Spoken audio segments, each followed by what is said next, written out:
Me llamo Juvenal, tengo 76 años. Soy extelegrafista jubilado y vivo en Guanajuato, en el centro de México. Cada curva del río Lerma guarda una historia, pero la que voy a contar hoy quizás sea la más dolorosa que he vivido. Una herida que, aunque cicatrizada, todavía duele cuando los recuerdos vuelven. Pero siento que necesito compartirla, porque tal vez ayude a alguien que esté pasando por lo mismo sin darse cuenta. La vida de quien trabajaba con telegramas nunca fue tranquila. Durante muchos años, pasaba largos periodos lejos de casa, viajando por el centro del país para instalar y arreglar las líneas que conectaban nuestro México antes de ese tal Internet. Mientras yo decodificaba mensajes, dejaba en casa a mi esposa Sonia y a nuestro hijo Pedro, un niño que era la luz de mis ojos. Pedro siempre fue un muchachito tímido, de esos que hablan bajito y piden permiso hasta para respirar. Al principio pensaba que era simplemente su manera de ser. Sonia decía que había salido a mi padre, que también era callado. Pero con el paso del tiempo, fui notando que había algo diferente. Cuando yo llegaba de viaje, el niño venía corriendo a abrazarme, pero enseguida volvía a su rincón, como si tuviera miedo de molestar. «Es una fase», decía Sonia. «Cosa de niños», repetía ella cada vez que yo comentaba sobre el comportamiento del niño. Sus calificaciones en la escuela ya no eran las mismas. La maestra mandaba notas diciendo que estaba distraído, que no participaba en las actividades como antes. Confieso que con las largas jornadas descifrando códigos y señales, acabé creyendo que era solo una fase. Una cosa que me parecía bonita era ver cómo Sonia se había vuelto religiosa. Todas las noches, a las 9 en punto, llevaba a Pedro al cuarto y decía que era la hora de la oración. «Le estoy enseñando valores», decía con orgullo. La puerta siempre quedaba cerrada porque, según ella, era un momento íntimo entre madre e hijo, una conexión especial. Yo, hombre sencillo, criado con tamales y nopales desde pequeño, lo respetaba. Hasta me parecía bonito ver esa dedicación, pero había algo que me inquietaba. Pedro, que ya era callado, se volvía aún más retraído después de esos momentos. En cierta ocasión, cuando comenté que necesitaría viajar al día siguiente para arreglar una línea telegráfica en Ciudad de México, vi un pavor en sus ojos que no supe explicar. Miró a su madre con un miedo que heló mi corazón, como el agua fría del río Lerma. «¿Papá, de verdad tienes que ir?», preguntó con la voz entrecortada. «Es su trabajo, niño. Deja de tonterías», Sonia respondió antes de que yo pudiera decir cualquier cosa. Aquella noche, Pedro me abrazó más fuerte a la hora de dormir y dijo algo que debería haber encendido una alarma en mí. «Cuando tú no estás, mamá cambia». Si te está gustando mi historia, deja un like para alegrar este viejo corazón. Suscríbete al canal para no perderte mis próximas historias de vida. Y cuéntame en los comentarios desde dónde estás viendo este video y qué hora es allí ahora. Me hace muy feliz saber desde qué rincón de Latinoamérica y en qué momento del día me estás escuchando. En mi cabeza, aquello era solo añoranza de padre. Qué equivocado estaba, qué ciego fui por tanto tiempo. La vida en la carretera me hacía perder muchas cosas, pero nunca imaginé que estuviera perdiendo algo tan grave que ocurría bajo mi propio techo, bajo las tejas de barro rojo de aquella casa a orillas del río. Mi infancia fue muy diferente a la de Pedro. Nací y crecí en Chihuahua, en el norte de México, donde el cielo es más azul que en cualquier otro lugar. Hijo de pescador, aprendí temprano a respetar los ríos y los animales. Mi padre, hombre de pocas palabras, me enseñaba más con el ejemplo que con sermones. Cuando volvía de pescar, traía siempre un robalo, una carpa, a veces hasta un bagre tan grande que apenas cabía en la barca. Nuestra casa era sencilla, de piso de tierra y techo que cantaba cuando la lluvia caía fuerte. Mamá hacía el mejor caldo de pescado de la región y asaba camotes en las brasas, mientras contaba historias de la gente del norte. En las noches de luna llena, nos sentábamos en el patio para escuchar el canto de las aves nocturnas, el croar de los sapos, la sinfonía del norte que nunca silencia. En la escuela yo era tímido, pero no por miedo, era más por admiración. Me quedaba encantado con las letras, con los números, con las historias de lugares distantes. La maestra Margarita, que en paz descanse, notó mi interés y comenzó a enseñarme código Morse, cuando supo que yo quería ser telegrafista. Juvenal tiene el don de la comunicación, le decía a mi madre, que sonreía orgullosa mientras trenzaba palma para hacer sombreros. Aprendí las letras y los números en código. Practicaba golpeando con el dedo en la mesa, usando una linterna por la noche, silbando las señales mientras pescaba con papá. Aquellos puntos y rayas me fascinaban. Era como si pudiera hablar con el mundo sin abrir la boca. Increíble. Cuando llegó la oportunidad de trabajar en el telégrafo allá en Ciudad de México, mamá lloró a escondidas, pero me animó. Papá me dio una navaja de regalo, de esas que sirven para todo, y solo dijo: «Ve, hijo, el mundo es demasiado grande para quedarse en un solo lugar». Fue la frase más larga que jamás le escuché. Con 18 años, dejé Chihuahua llevando apenas una maleta de cartón con 2 mudas de ropa, la navaja de mi padre y la bendición de mi madre, junto con una botella de té de hierbabuena que ella preparaba para curar cualquier mal. El tren atravesaba el desierto y yo iba pegado a la ventana, viendo el norte quedarse atrás pero llevándolo dentro de mí. En Ciudad de México fui a trabajar a la estación telegráfica central. El jefe, don Aristides, hombre serio pero justo, pronto percibió que yo tenía madera para la cosa. En poco tiempo ya estaba ayudando a entrenar a los novatos. Los dedos encallecidos de la pesca ahora bailaban en el aparato, transmitiendo mensajes que conectaban familias, cerraban negocios, anunciaban nacimientos y despedidas. Fue en esa época que conocí a Sonia. Ella trabajaba en la cantina de la estación y siempre me servía un café más fuerte cuando entraba en el turno de la madrugada. Mujer bonita, de sonrisa fácil y mirada penetrante. Conversábamos sobre todo, sobre el cielo estrellado de Chihuahua, sobre las inundaciones del río Lerma, sobre los libros que a ella le gustaba leer. A diferencia de mí, Sonia había estudiado bastante. Hablaba bonito, conocía poesía, soñaba con ser maestra algún día. Me encantó esa inteligencia, ese modo decidido. Cuando sonreía, parecía que el sol nacía de nuevo, incluso a medianoche. Después de algunos meses tomé valor y la invité a dar una vuelta por la plaza después del trabajo. Ella aceptó. Recuerdo como si fuera hoy. Ella con un vestido azul claro, una flor en el cabello, perfume de jazmín. Caminamos por la plaza, comimos dulce de tamarindo y tomamos un refresco de cola, sentados en un banco bajo un árbol de aguacate. La luna brillaba como solo brilla en el centro de México, grande e imponente, iluminando el río a lo lejos. Fue allí, bajo aquel plenilunio, que tomé su mano por primera vez. El corazón latía más rápido que el telégrafo en los días de fuerte lluvia, cuando los mensajes se acumulaban. Poco sabía que aquellas manos, tan suaves aquella noche, un día serían instrumentos de tanto dolor para nuestro hijo. ¿Cómo podría imaginar que aquella voz que recitaba versos de Octavio Paz con tanta dulzura, un día proferiría palabras tan crueles? La vida tiene esas ironías que uno solo entiende cuando ya es demasiado tarde, pero en aquella época todo era esperanza y sueño.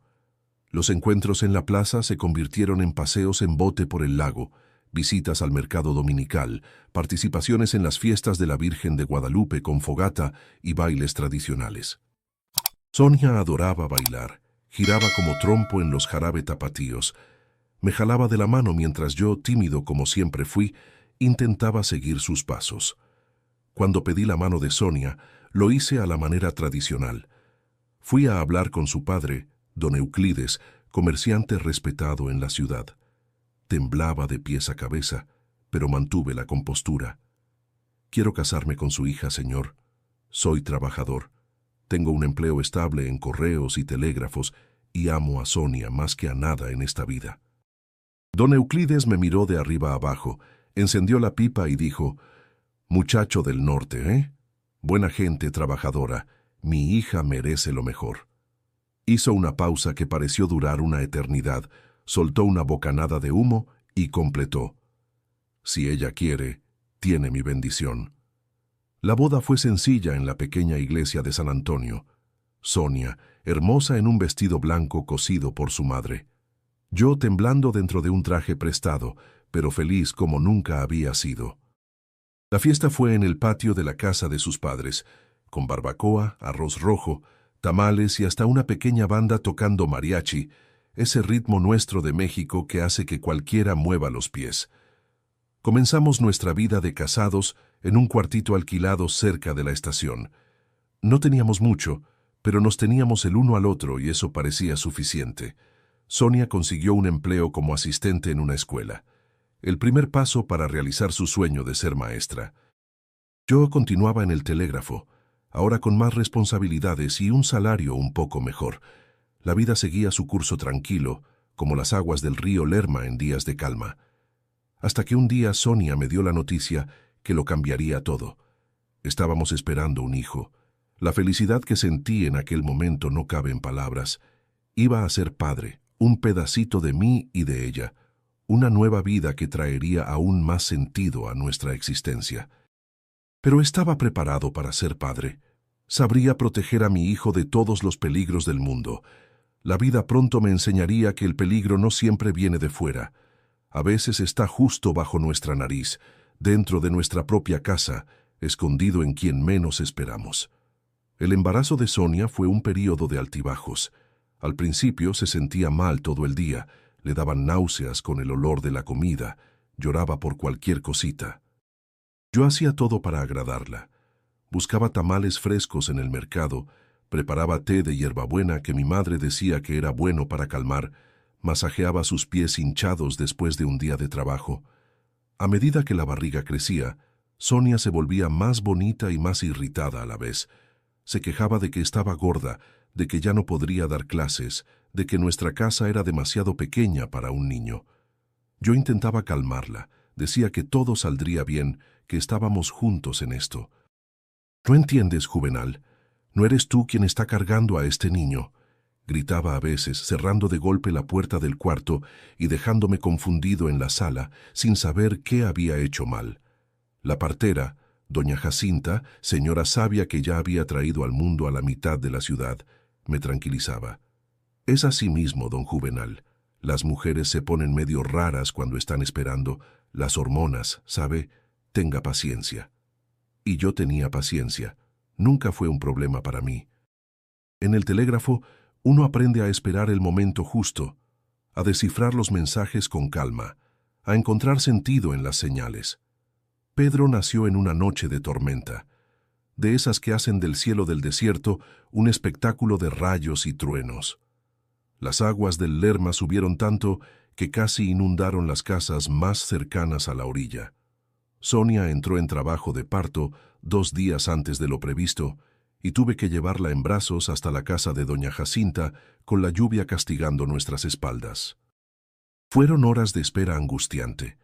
Sentado en el porche, oía los gritos de Sonia allí dentro y rezaba en silencio a la Virgen de Guadalupe como mi madre me enseñó, hasta que, finalmente, un llanto fuerte rompió la barrera de la tempestad, un llanto de niño saludable, de pulmón limpio, que parecía desafiar la tormenta allá afuera.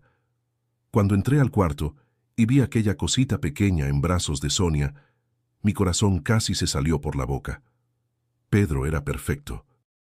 Tenía los ojos de su madre, la nariz achatada de mi padre y un puñado de pelo oscuro en la cabecita. Las manos minúsculas se abrían y cerraban como si estuviera mandando mensajes en código Morse. «Mira, Sonia, parece que ya quiere ser telegrafista igual que su padre», bromeé emocionado. Ella miró al bebé con una expresión que no logré descifrar en ese momento. No era exactamente alegría ni orgullo, era algo como decepción, cansancio. No supe decir. Lo atribuí al agotamiento del parto. «Ojalá tenga más ambición que tú, Juvenal», respondió acomodando al bebé en el pecho. Los primeros tiempos con Pedro fueron de adaptación. Sonia parecía perdida en los cuidados con el bebé. Se irritaba cuando lloraba, se quejaba de que no tenía tiempo para nada. Yo intentaba ayudar como podía, pero mi trabajo exigía ausencias cada vez más largas. El telégrafo se estaba expandiendo por el interior, y yo era uno de los pocos técnicos experimentados disponibles para instalar y reparar las líneas en ciudades distantes. ¿Me vas a dejar sola con este niño otra vez?, se quejaba Sonia cada vez que yo necesitaba viajar. Es nuestro sustento, Sonia. No tengo elección, explicaba yo con el corazón apretado por dejarlos. Cuando Pedro tenía unos 2 años, conseguí una transferencia a Guanajuato. Era una ciudad mayor en crecimiento, en el centro del país. El río Lerma bañaba la ciudad, haciéndome recordar un poco mi Chihuahua. Compramos una casita sencilla, pero nuestra, con un patio pequeño donde Pedro podría jugar. Sonia consiguió un empleo como secretaria en una escuela. No era lo que soñaba, pero era algo. Pedro crecía bonito e inteligente. Le gustaba escuchar las historias que yo contaba sobre Chihuahua, sobre los animales y los ríos. Sus ojitos brillaban cuando yo imitaba el rugido del jaguar o el canto del águila.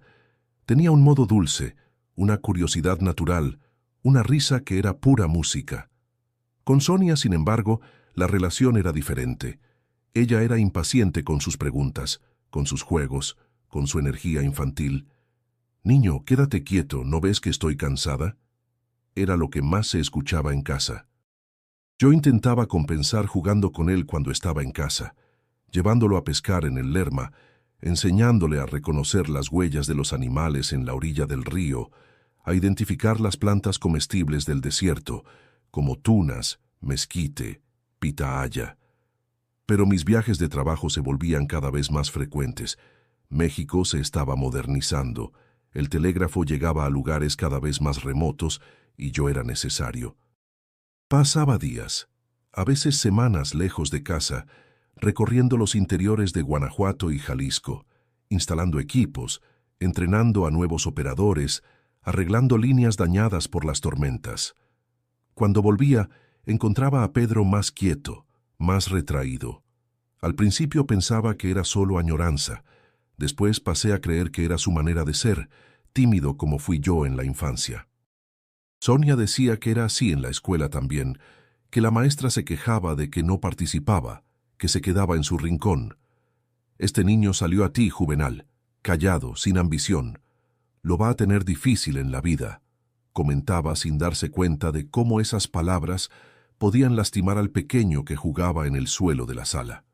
Fue cuando Pedro tenía unos 6 años que Sonia comenzó con las oraciones. Todo comenzó después de que hizo amistad con doña Lourdes, una señora muy religiosa del vecindario.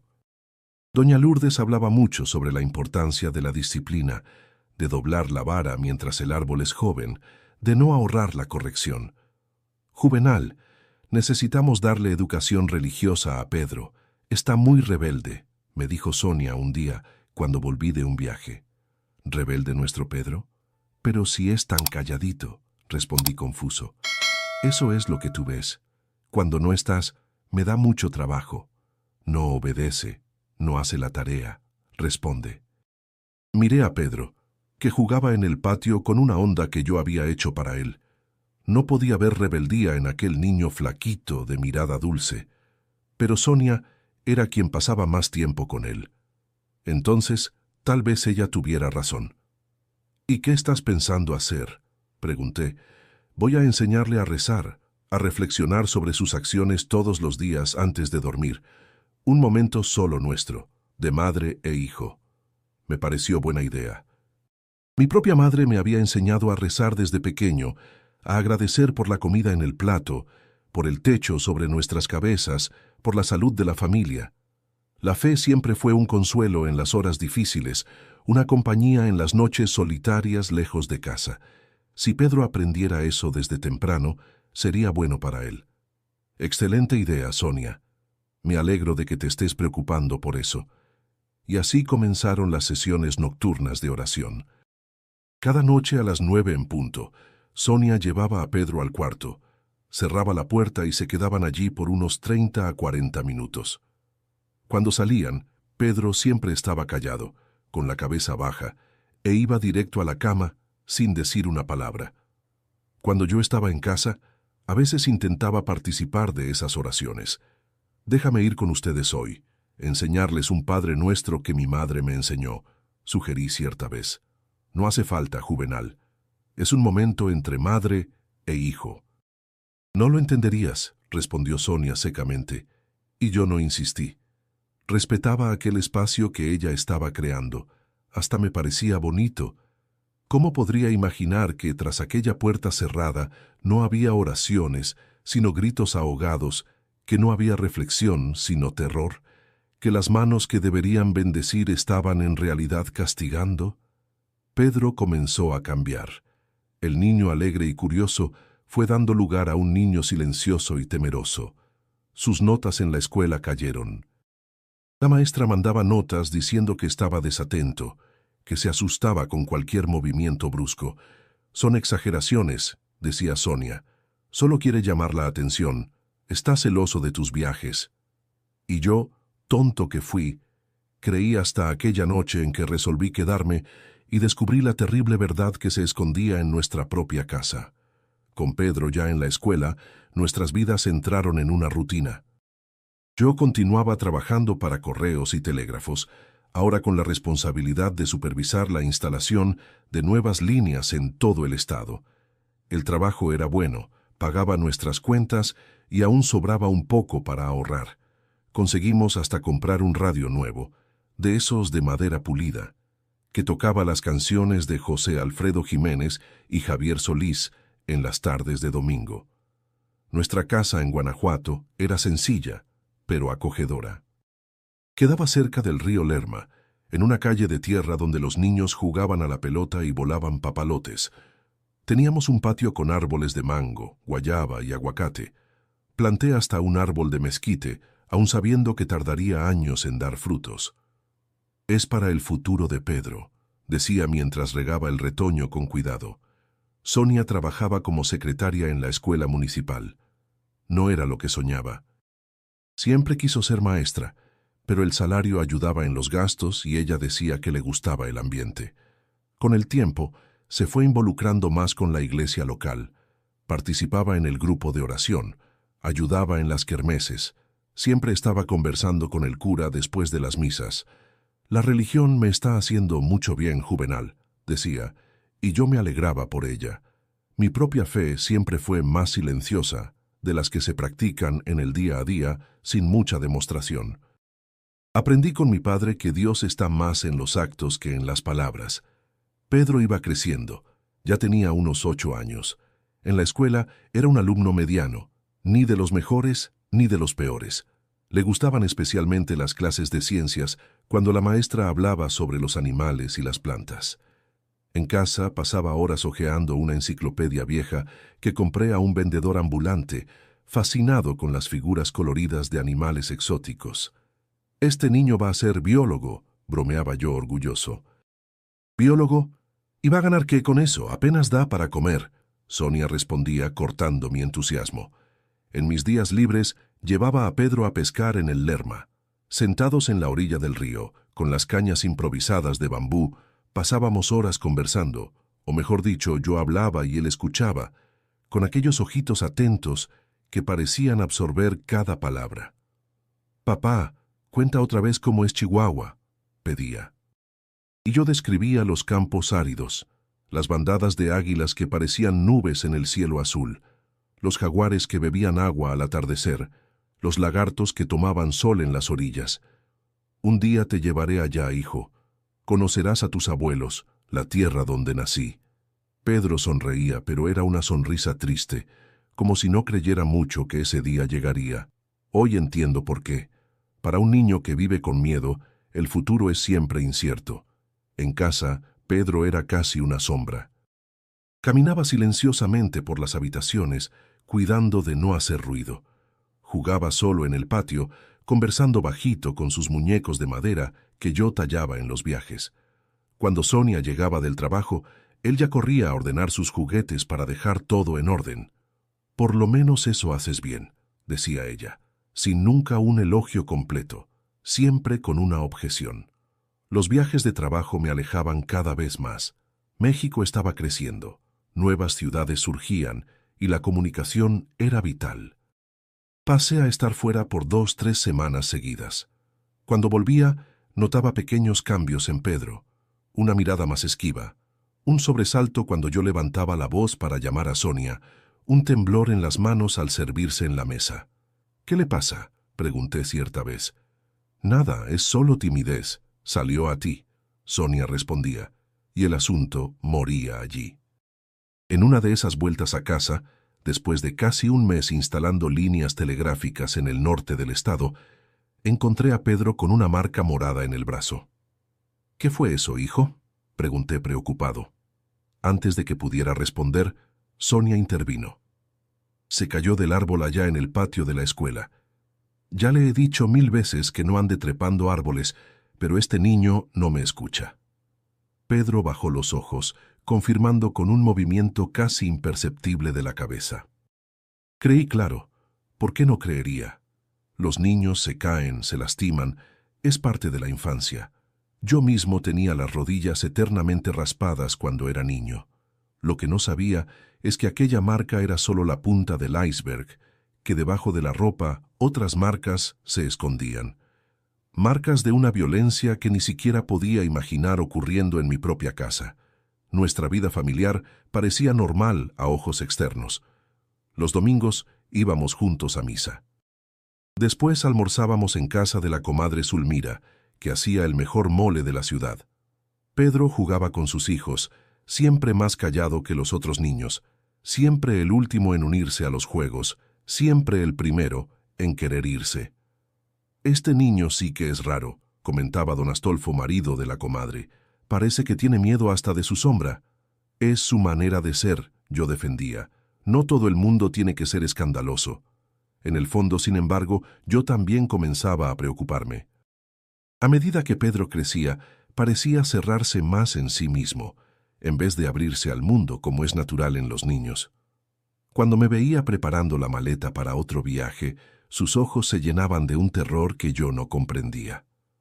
«Te traeré un bonito regalo», prometía intentando animarlo. «No necesito regalos, papá. Solo vuelve pronto», respondía él con una urgencia en la voz que me apretaba el corazón. Fue en esa época que las oraciones nocturnas se volvieron más frecuentes y más largas. Si antes ocurrían 2 o 3 veces por semana, ahora eran diarias. Si antes duraban media hora, ahora se extendían por casi 1 hora. «Pedro necesita más orientación espiritual», explicaba Sonia. «Anda muy rebelde en la escuela». Las notas de la maestra, sin embargo, decían lo contrario. «Pedro es extremadamente callado y sumiso. Me preocupa su falta de iniciativa y su miedo constante de equivocarse». Cuando mostré esto a Sonia, se encogió de hombros. «Es porque sabe comportarse en la escuela. En casa es diferente». Sus calificaciones comenzaron a caer. De alumno mediano, pasó a tener dificultades en casi todas las materias.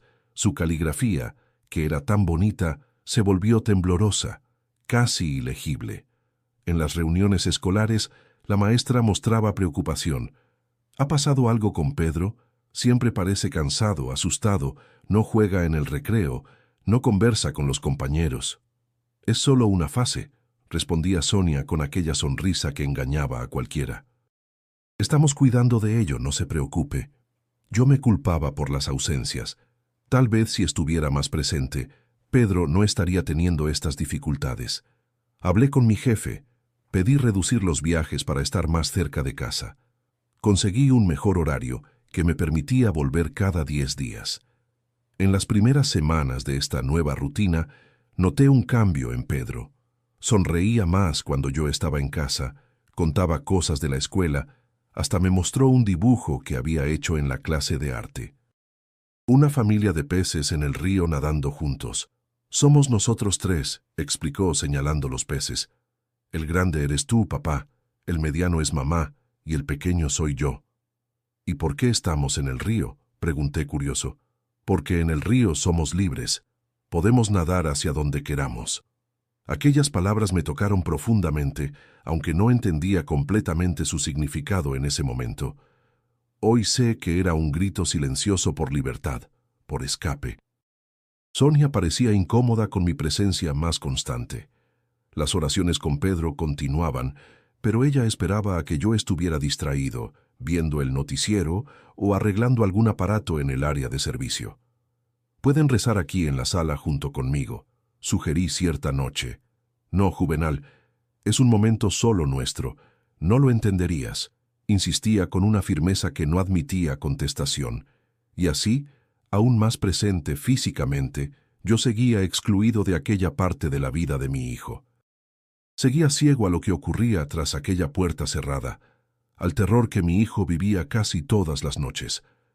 Hasta que llegó aquella noche, la noche que lo cambió todo, que abrió mis ojos a una realidad que me negaba a ver, que estaba allí bajo mi nariz todo el tiempo. La noche en que finalmente escuché el grito fue un miércoles, de esos típicos del centro de México, caliente durante el día y con una brisa fresca por la noche. Yo había vuelto de un viaje corto a Ciudad de México, donde participé en un entrenamiento sobre los nuevos equipos que estaban llegando. Estaba cansado, pero feliz por estar en casa antes de lo previsto. Sonia no esperaba que volviera esa noche. Según mi programación, solo llegaría el jueves, pero conseguí un aventón con un camionero que venía para Guanajuato y adelanté mi regreso. Llegué a casa alrededor de las 8 de la noche. Las luces estaban encendidas, pero nadie apareció para recibirme cuando toqué a la puerta. Extraño, pensé. Usé mi llave y entré silenciosamente. Escuché voces que venían de la cocina. Sonia hablaba en tono severo con Pedro. Hoy vas a tener que rezar el doble, ¿entiendes? Tu maestra me contó que te equivocaste en todas las cuentas de matemáticas. Todas. ¿Cómo puedes ser tan tonto? Me quedé parado en el pasillo, sin saber si debía interrumpir o no. Algo me decía que esperara, que observara. Perdón, mamá. Lo intenté, pero no pude recordar cómo se hace la división. La voz de Pedro era casi un susurro. No pudiste porque no prestas atención.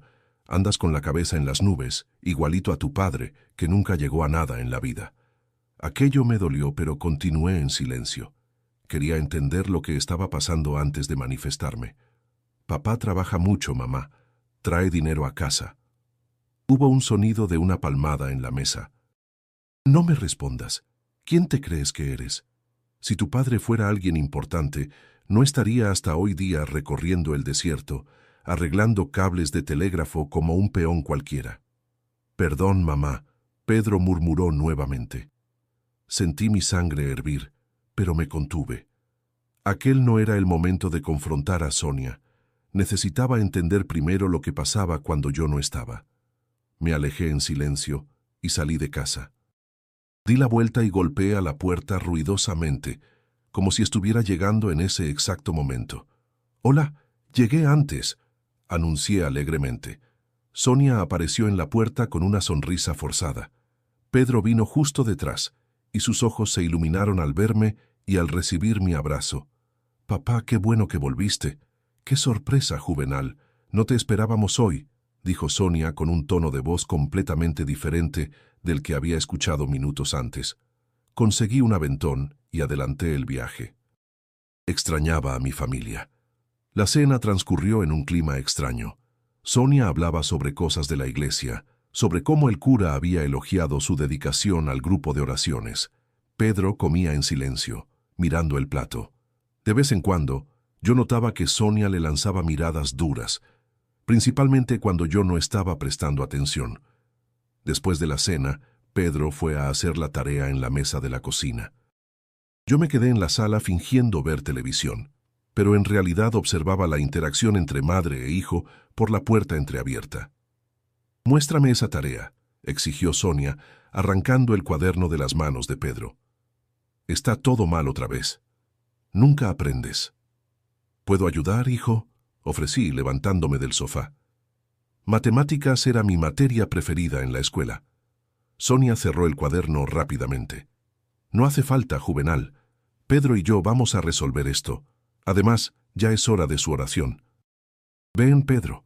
Agarró su brazo con fuerza. Demasiada fuerza, noté, y lo jaló en dirección al cuarto. Pedro me lanzó una mirada de súplica que finalmente comencé a descifrar. «¿Puedo participar en la oración hoy?», pregunté, siguiéndolos por el pasillo. «Ya te dije que no, Juvenal. Es un momento nuestro. Ve a descansar. Debes estar cansado del viaje». La puerta del cuarto se cerró y escuché el ruido de la llave girando en la cerradura.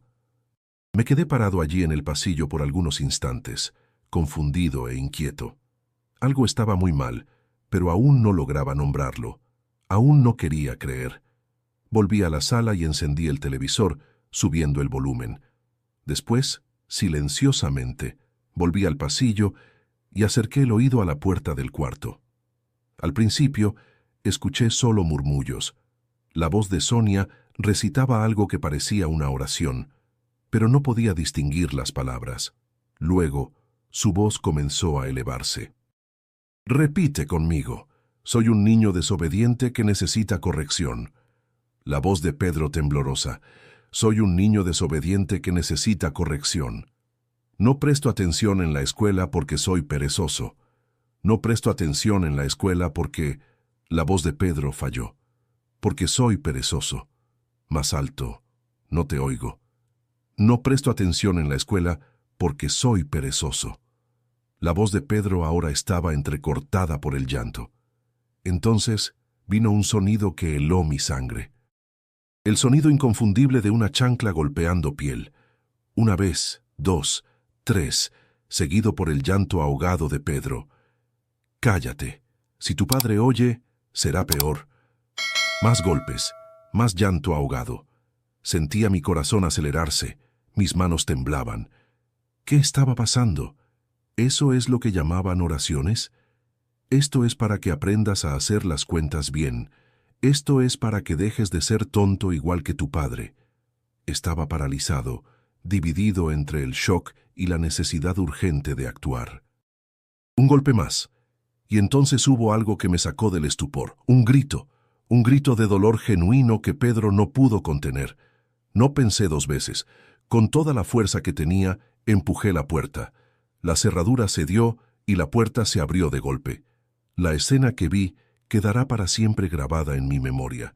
Pedro encogido en la esquina del cuarto, las piernas marcadas por verdugones rojos, las manos intentando proteger el rostro. Sonia de pie con una chancla en la mano, los ojos desorbitados de sorpresa al verme. «¿Qué estás haciendo?», grité, apenas reconociendo mi propia voz. «Estoy educando a tu hijo, ya que tú no haces nada», respondió sin un ápice de remordimiento. «Él necesita aprender». Pasé junto a ella y fui directo hacia Pedro. Cuando me agaché para tocarlo, se encogió aún más, como si esperara ser golpeado también. Aquello partió mi corazón en 1000 pedazos. «Está bien, hijo. Papá está aquí. Nadie va a pegarte». Lentamente levantó los ojos llenos de lágrimas y miedo. «Perdón, papá. Intenté hacer las cuentas, pero no pude». «No tienes que pedir perdón, hijo mío. No hiciste nada malo». Miré sus piernas cubiertas de marcas. «¿Esto ocurre siempre cuando viajo?». Pedro asintió sin poder hablar. Entonces miré a Sonia, una persona que ya no reconocía, una extraña con el rostro de la mujer que había amado. «Sal del cuarto», ordené con una voz que no admitía contestación. «Juvenal, no entiendes. Este niño necesita disciplina, es igualito a ti, sin ambición, sin...». «Sal del cuarto ahora», grité, y ella retrocedió sorprendida por mi reacción.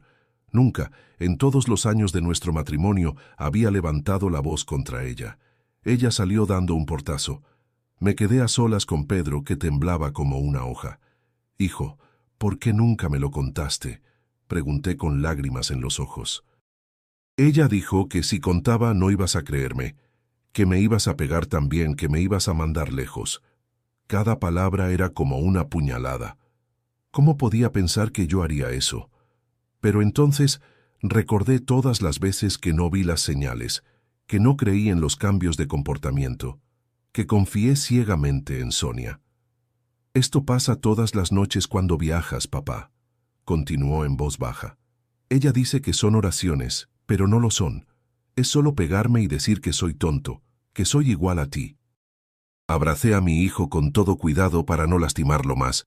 Estaba tan flaco, tan frágil en mis brazos. ¿Cómo no me di cuenta antes? ¿Cómo fui tan ciego? Nunca más, Pedro. Nunca más va a pasar esto. Te lo prometo. Aquella noche tomé la decisión que cambiaría nuestras vidas para siempre. Una decisión que debería haber tomado mucho tiempo antes, si hubiera visto las señales, si hubiera escuchado el silencio gritante de mi hijo. La hora de la verdad había llegado y no había vuelta atrás. Aquella noche, después de calmar a Pedro y acostarlo en mi cama, fui a la sala donde Sonia esperaba.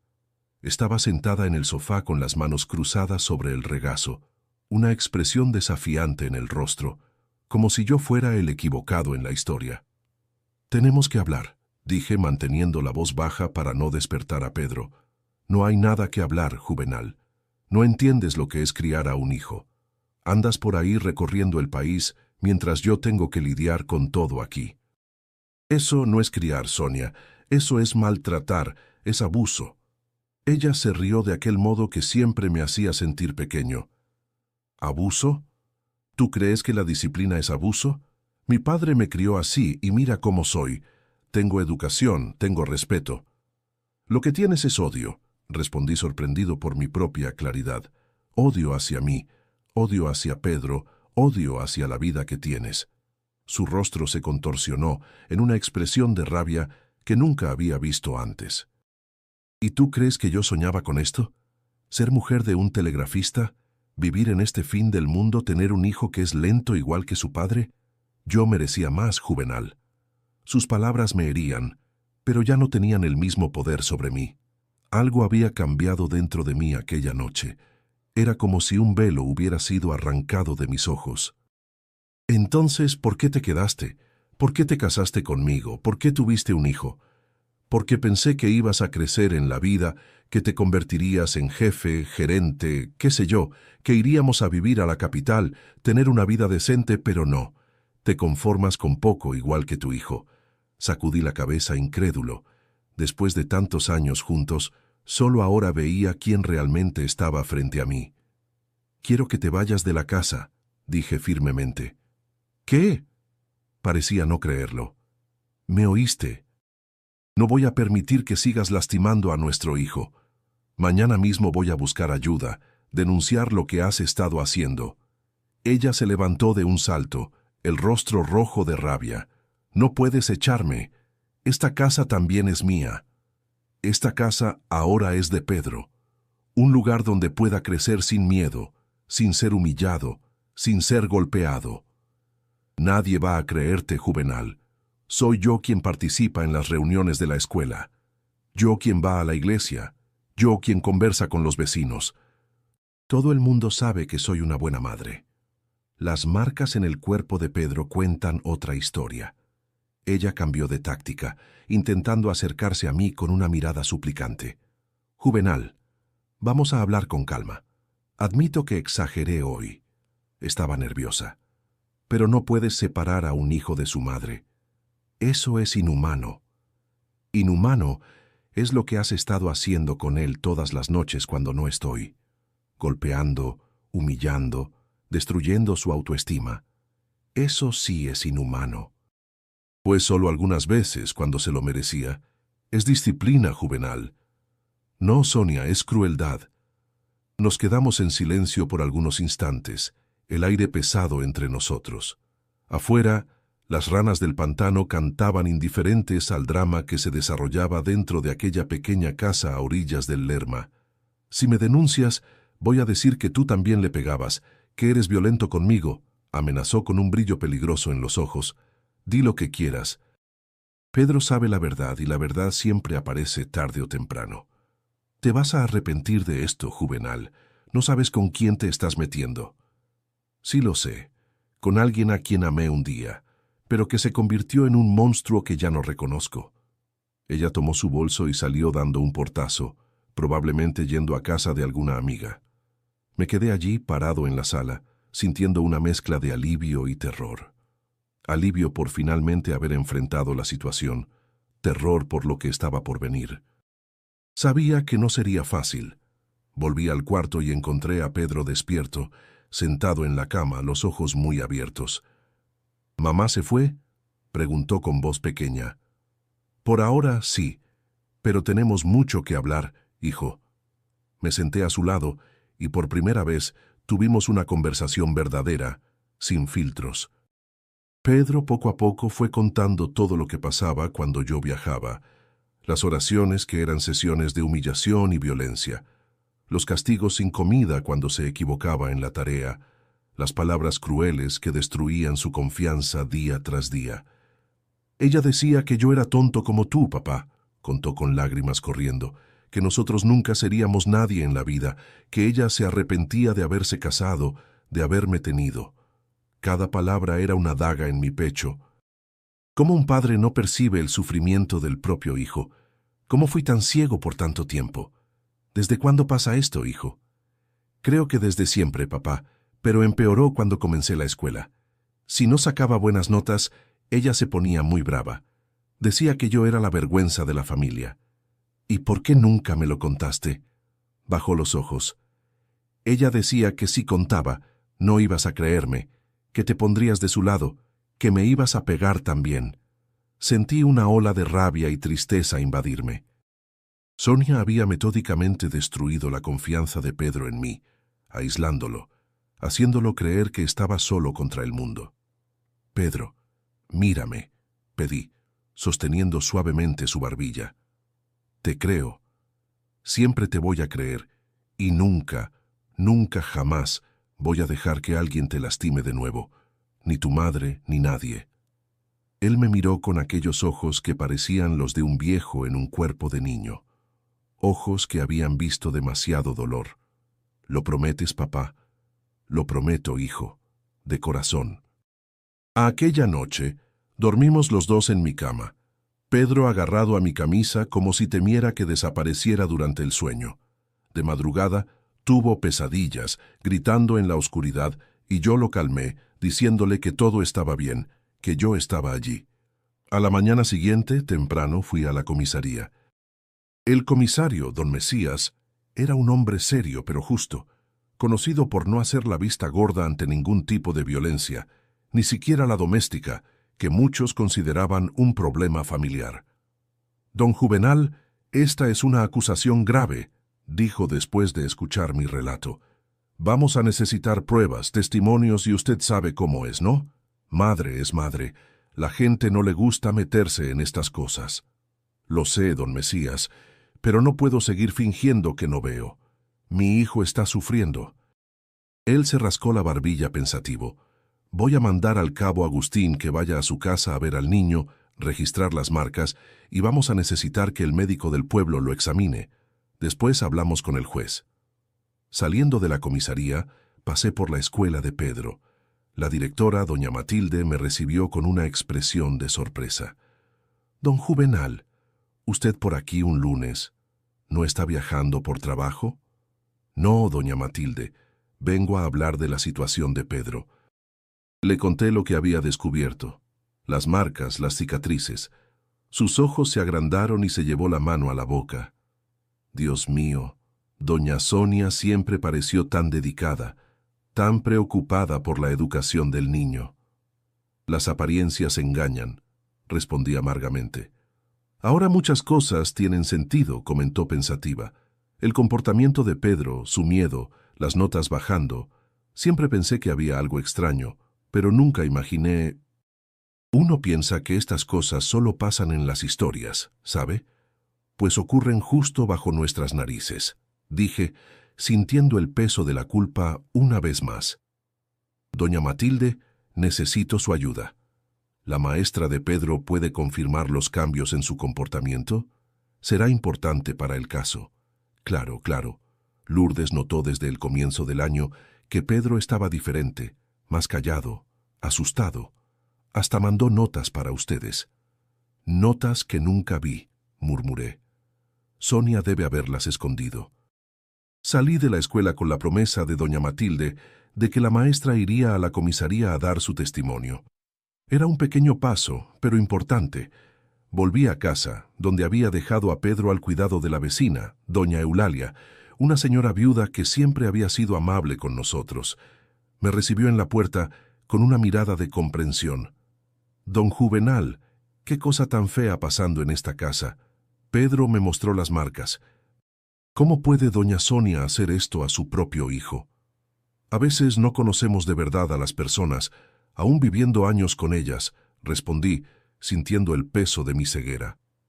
Don Juvenal, vaciló. Necesito confesarle algo. Ya sospechaba.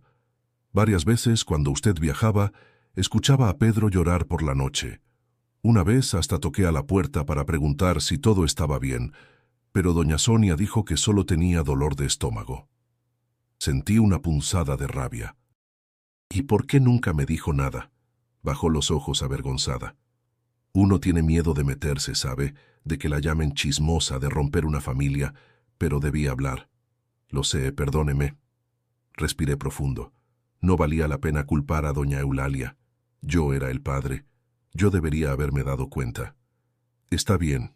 Lo importante es que ahora sabemos, y vamos a hacer algo al respecto. Ese mismo día, el cabo Agustín vino a nuestra casa.